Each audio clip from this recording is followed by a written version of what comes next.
Donc, je m'appelle Jonathan Sixic et je suis enseignant-chercheur à l'Université de Paris.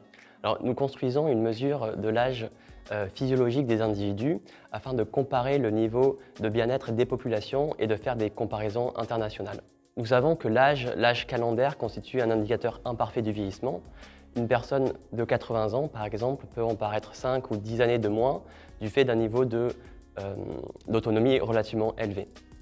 Aujourd'hui, il existe des mesures de l'état de santé des populations. L'une des plus connues est l'espérance de vie en bonne santé ou sans incapacité.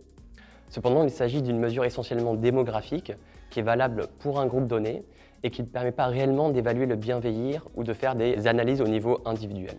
Alors, nous utilisons les données de deux grandes enquêtes internationales sur le vieillissement et les retraites, l'enquête HRS aux États-Unis et son équivalent européen, l'enquête SHARE. Notre mesure de l'âge physiologique repose sur plusieurs aspects originaux. D'une part, nous utilisons un modèle économétrique qui est modélisé dans un cadre dynamique et qui s'inspire du modèle de Grossman.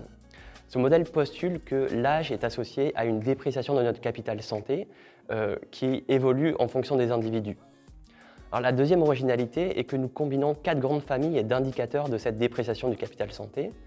Un ensemble de comorbidités, telles que par exemple le cancer, les maladies respiratoires, le diabète, un indicateur multidimensionnel de la fragilité clinique et un ensemble d'indicateurs de limitation dans les activités de la vie quotidienne, les ADL et les IADL.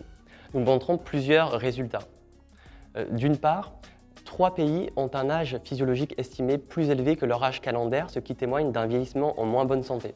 Il s'agit des États-Unis, d'Israël et de l'Italie. Les 4 pays qui s'en sortent le mieux sont la Suisse, les pays scandinaves et la Grèce. La France, elle, se situe plutôt dans le tiers du classement le plus faible. Par ailleurs, nous montrons l'existence d'inégalités importantes dans le bien vieillir. Les 25% des individus les plus riches ont une diminution de leur âge physiologique par rapport à leur âge calendaire qui est 2 à 3 fois plus élevée que les 25% les plus pauvres.